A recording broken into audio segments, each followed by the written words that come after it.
Great day, Jackson. I'm Marshawn Chrysler, and this is WAJ We Are Jackson News, and here are today's top stories. The new Hanging Moss Road Bridge is now open. The bridge replacement was one of 30 projects approved for completion this year under the 1% sales tax program. Mayor Tony T. Yarborough, 1% commission members, and neighborhood association leaders recently cut the ribbon at the new bridge that has been closed since fall 2015 due to structural damage. In other 1% news, utility repairs have been made on a dozen streets across the city. Streets that have been resurfaced recently include Dixie Drive, Sharp Street, Petunia Street, William Street, Montgomery, Veterans Boulevard and Lindbergh, Maddox Road and McClure Road from Sidewell Road to Henderson Road. Streets in the process of resurfacing include Segura Avenue, Heloise, Valley Street, Burton, Wynn Street, Brook Hollow Drive, and Forest Hill Road. We'll be right back with WAJ News. Hi, I'm Mayor Tony Yarborough. And I'm Jackson Police Chief Lee Vance. Here in the city of Jackson, we recognize that you're our #1 crime-fighting resource. So we're providing you with a tool to help us respond to criminal activity in a timely manner. Tip 411 allows residents to text or submit crime tips. Your name is not important, your information is. Officers will receive your messages and react in real time. My #1 priority is your safety. This tool helps us work together to make Jackson a safer place. Welcome back to WAJ News. Today we have in the studio with us Ms. Charlene Thompson, curator researcher at Smith Robinson Museum. She's here to discuss a new exhibit and an upcoming event that I think is very important to the public as a whole. Glad to have you today, Ms. Thompson, and we're glad to have you as our guest today. Well, thank you for having me. Yeah, I know you're here to talk about a very special event that's about to come up, and a very important exhibit that's currently going on. So just tell us a bit about that in your own way. Okay, well, just to talk a little bit about the exhibit. We have an exhibit now that we are actually showing about James Meredith. It's entitled, Am I or Am I Not a Citizen? And it's a collaborative exhibit in that it talks about two of the most infamous events in his life. One being when he entered the University of Mississippi, and then the other being when he was actually shot during his walk from Memphis to Jackson in 1966. So with those two things actually happening and coming together, we came up with a wonderful exhibit that talks about him as a citizen, not saying that he is not a civil rights leader or worker, but to say that because of his citizenship as a person who has the right, then of course all of these things happen, and he was exercising his rights in both events in his life. Yeah, and I really appreciate the city and certainly the museum and particularly you for bringing this exhibit to life and certainly allowing the public to be aware of our rich history that we have in the state of Mississippi. We do know that, as I've fondly recognized the state as being ground zero for the civil rights movement, quite frankly, with all of the things that have occurred here in this state, and to be able to see it live and in color, if you will, certainly with, I'm sure you all have videos and things of that go with it, or is it just still shots or whatnot? We actually do have a video of some of the things that actually happened on the campus of the University of Mississippi Ole Miss, where you actually get an opportunity to see some of the things that happened, the rioting, of course, and then some of the aftermath of the rioting and some of the things that actually took place and was actually left there on the campus. And then we also have the president at the time, John F. Kennedy, and of course Ross Barnett, our governor at the time, who actually had a very strong and serious conversation about that particular incident happening before it happened and even after it happened. So those are some of the things that actually people will get an opportunity to actually hear, even on film. That's wonderful. And you know, as we commemorate another civil rights icon here in the city of Jackson, being certainly Medgar Evers, it's just a great time for people to be aware of the sacrifices that have been made by our former leaders here in the city of Jackson and the state of Mississippi. And in thinking about that, I remember fondly, when I was in the military, I did read one of James Meredith's books. I think it's called The Insurrection or something like that, but it chronicled his experience at the University of Ole Miss, University of Mississippi, and it's just amazing when you think about some of the things that he was subjected to, trying to be one of the first, well, the first student of African American descent at Ole Miss. So part of that is also dealing with, I guess, how that has assisted the state in moving forward and things that go along with that. Is that right? It has, and understanding that prior to James Meredith going to Ole Miss, Medgar Evers himself had also applied. Right. Of course, he was denied. Right. However, he was very, very present when Mr. Meredith actually became the first African American student. And he assisted him in many, many ways. Right. And understanding also that although Mr. Meredith went through a lot of things on the campus of Ole Miss, at Ole Miss, he's never considered himself a victim. He's always said that he was a citizen and he had the right. He had the right to exercise his ability and right to go to school wherever he pleased. And so that's what he did, leaving Jackson State University and going to Ole Miss. And so he had the right and he exercised his rights. Of course, and we're glad that he did, quite frankly. And that certainly, as you indicated, inspired others behind him to come and do the same thing. And so a lot of prominent Jackson, Mississippi leaders have gone through the University of Mississippi as a result. And there's also an event that is in line with it that's happening very soon too. So tell us a bit about that. Yes. Well, we know that in 1966, June 6th to be exact, James Meredith set out on a walk from Memphis to Jackson, Mississippi. And during that walk, he was shot. And he actually had to be hospitalized. And during that time, the other civil rights leaders around the country got together. They came together and they decided that they were going to finish that march, finish that walk. And it quickly became the Meredith March Against Fear. And it swelled to in the tens of thousands of people. So it was a wonderful event in that he decided that even though he was hospitalized, he did come out of the hospital and he rejoined the march. And they finished at the state capitol. So on June 26th, we are going to commemorate the 50th anniversary by doing the Walk for Good and Right, where he will also be a participant.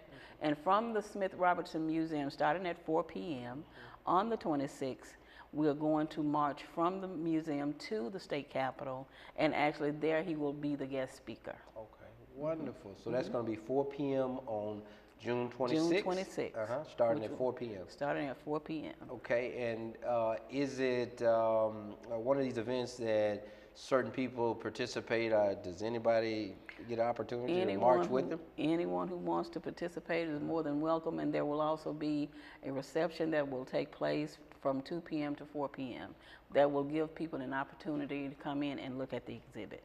Okay, and the event that's happening at the Capitol is the event that you mentioned, and that is, tell us the title again of the event. It's entitled A Walk for Good and Right. Walk for Good and Right. Walk for Good and Right. Well, that's just a wonderful, wonderful occasion that I know I'm personally excited about, and I intend to be there and certainly want to hear what Mr. Meredith has to say. I've heard him speak on several occasions about his experiences, not, as you say, not just at Ole Miss, but also his march for good and right, as you say, and for the legacy in which he has earned over the past 5 decades. It's just a wonderful thing that you all are, now showcasing and highlighting that. Is it any information you want to give to the viewing audience about if they want to contact you and ask you more questions about it? Can you give them your contact information? Yes, please. They're more than welcome to call us 601-960-1457, and that will be at the Smith Robertson Museum, and we will indeed give them any and all information that we can so that we will make sure that our people are there, that they get to where they need to be, and and thoroughly participate in that activity because it's so very important. Wonderful. And you also said that exhibit will be going on how long? How long will it be? It is actually going to be, we're presenting it until October. Until October, so it'll be this a year. while. So Good. So give them opportunity. A great for everyone opportunity, to see and it. it is an absolutely wonderful. It's probably one of the most stellar exhibits that we've done. It sounds like it. And he's very pleased. Mr. Meredith is pleased. Well, wonderful, wonderful. So that makes us feel really good. Well, thank you all again so much for the exhibit itself and certainly organizing the March for Good and Right. And is there anything else you want to share with the viewers before we leave? I think that's it. Okay, wonderful. Thank you Thank again you for for having having you. me. Yeah, Thank exactly. you for having And me. we'll have you back to talk about the exhibit on the back end. Let us know how many people participate and if we got everybody the information that they needed to be better informed about the Yes. sacrifices Mr. Meredith has made. Okay. Thank you so much. Thank We'll you. be right back with WAJ News. Hey, great day, Jackson, Mississippi. I know that many of you have been asking and wondering when in the world are things going to start happening with these streets. Well, we're excited to announce an interim project called the Pothole Blitz that we put in place to make sure that many of the issues that you've been facing riding around Jackson streets, that we're putting an interim patch on them until we can get a lot of other things moving. We've got 17 streets that we've already outlined, 10 streets that we're going to be using some federal funds for. So we're talking about an upwards of about 30 streets, but in the meantime, we want to attend to a lot of the things that we've all been struggling with, and that's these potholes. So behind us, you see a pothole patching machine. You see men who are out as a part of the crews that we started beefing up to go by ward in order to see that many of these issues are being dealt with. So don't get frustrated. Give us as much of your patience as you possibly can, and we're going to see that this project, which is going to take us anywhere from 15 to 20 years, is dealt with. But we're doing it, it's started, and we're excited about it. Welcome back to WAJ News. The City of Jackson is welcoming new businesses. City officials recently held a ribbon cutting ceremony for Gumbo Girl, located at 5681 Highway 18 West. It's owned by Marilyn and James Katuka. A ceremony also is held at Red Zone Grill, located at 1693 Lakeover Road. Red Zone Grill is owned by Willie Moore. The City of Jackson's Department of Parks and Recreation will host the 3rd annual Red, White, and Jackson Fireworks Extravaganza on Friday, July 1st at Smithfield Stadium. Gates will open at 3 p.m. and the show will begin at 6:30 p.m. The event is free to the public, and the extravaganza will feature guest performances by Vic Allen and Urban Mystic. There will be door prizes for children. Food vendors will be on site. No glass containers or outside food will be allowed. We'll be right back with WAJ News. What a day, what a day. Time to go. Let's make haste. Not a second to lose, not a moment to waste. A big cat, a great ape, and a sleepy giraffe. Don't stop now, time to go. Let's make smiles and share laughs. Time with mom, fun with dad. That's a cougar, it is. Snap a pic with the fam. What a day to be kids. Lots more stuff to explore. We'll soon be on our way. Let's get cool souvenirs to remember the day. Hit the carousel now. Let's go round and around. Hey, what's under the glass? Oh, and look what I found. Frozen drinks to cool off, and if that's not enough, a fun water slide and a cool splash pad and stuff. Look at that. Here we go. We can ride on a train. I don't know about you. I've got zoo on the brain. What a day, what a day. Lots to see, lots to do. Just one question to ask. How do you zoo?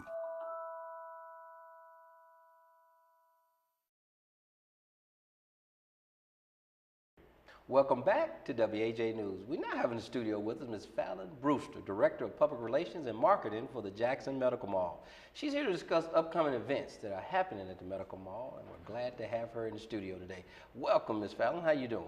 Well, Mr. Chrysler, thank you for having me. Well, absolute pleasure. And we're glad that you're here to talk about the exciting things that are going on at the Medical Mall. I've had the pleasure of having been invited to a couple of events you have had recently, and so you all are doing some dynamic things over there, and certainly in his absence, I would like to commend Mr. Promise Wheeler for his leadership with the Jackson Medical Mall. Absolutely. So tell us about what's going on at the Medical Mall, the other exciting things that are going on. There are a lot of great things going on at the mall this year. This year we're celebrating 20 years of excellence. It is our 20th year anniversary. We will be having a celebration in November, so stay tuned for more details about that as we get closer to the time. In July, we will be having a back-to-school jam for the arts, and this is our first one, or our first time doing one of this magnitude, where we're focusing heavily on the arts, the performing arts, the visual arts, and we wanted to have an avenue for children to display their talent to where we can honor them for their talents and skills. So they will have a chance to compete in a performing arts talent showcase for cash prizes, and they will also get a chance to compete for the visual arts contest for cash prizes. There will be a lot of moving components for the event that day. We have scheduled a celebrity meet and greet with national recording artist Jacob Lattimore, so I know all the teens are probably excited about that. We will have food, space jumps, a giant art display where the children will be able to draw and add their art, and by the time we're finished, there will be this huge mural of things that they've designed that day. We will have tons of vendors, just an exciting time, a photo booth, teens love to take pictures. We will have also arts and crafts galleries within the mall that day. So just a lot of things going on. The event is absolutely free to the public. There's no cover charge. There's no charge for the meet and greet. So we just want everybody to come out and have a great time. And I'm going to be asking you this periodically throughout our conversation. What is the date on that one again? That is July 16th, and there will be auditions for the Performing Arts Talent Showcase that will take place June 25th at Mississippi Roadmap for Health Equity. And on both of those dates, what are the times? 10 until 3. 10 until 3 on both? Yes. Well, it's exciting, Ms. Brewster, to know that you know, the Medical Mall again is being an advocate for the arts community, and right. I happen to be one of those events that I mentioned earlier that I attended. Is you all were benefited from a grant, if I'm not mistaken, right. From the federal government when it comes to these arts. Can you talk a bit about that? Yes. Well, back in, I believe it was September or the end of August of 2015, we were awarded a $3 million investment from Art Place America to incorporate arts and culture into our core work. So it's not, we're not reinventing the wheel. We're just including the arts component to things that we're already focusing on, such as healthcare, wellness, community, and economic development. So we're just finding creative ways to include art into that and make sure that we have the community involved in each piece of the way. And that is the basis or the premise of this particular grant, I understand it, is to introduce the arts to the community in which surrounds the medical mall, is that right? Absolutely, yes. Well, that's great, and I know those young people in that community will be excited and are excited about the things that you all promoting at the Jackson Medical Mall. I myself am a advocate for the arts. My mother, who we lost 2 years ago, it was certainly a dynamic figure in the arts community. So I applaud you on your efforts to you know, enhance the culture of our communities, and certainly the immediate community around the medical mall. And those events, if somebody wanted to get more information about them, who would they call and who would they contact? They can call myself, Fallon Brewster, or they can contact Miss Erica Reed, 601-982-8467, or they can email me at fbrewster@jacksonmedicalmall.org. And we'll have that information certainly scroll across the screen because I know people are going to want to contact you and learn more about this fantastic event. And in line with that, how many people do you anticipate servicing them throughout these two events? Well, with the first event, because it's a free event, we're expecting anywhere from 500 to 1,500. There's, with the celebrity piece that we're anticipating, we're expecting a really large crowd that day. Okay. And who are some of the celebrities? Who some people be supporting? Well, I know you mentioned the singer. What's his name? Jacob Lattimore. He is the only one who we have scheduled to appear that day, and he will actually be hosting the arts showcase. So the children are really excited about that, and he will be doing the celebrity meet and greet. Wonderful. And the children, if I heard you correctly, will be having an opportunity to submit some pieces, or they'll be able to participate as well, and so they'll be showcasing the art from their vantage point. And is the Medical Mall currently working directly with children right now in the community, helping them with this whole concept, or what? Not particularly with the arts. Now, we just had a STEM robotics camp where we worked with the children in the community and pretty much all over the city or in the Jackson metro area, where they were able to learn how to program robots.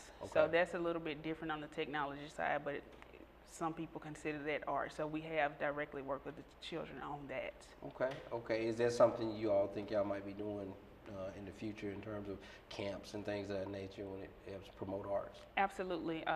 We're considering all facets of the arts and just how it fits into what we're already doing. Eventually, we're moving into a community where people would live, work, shop, and play.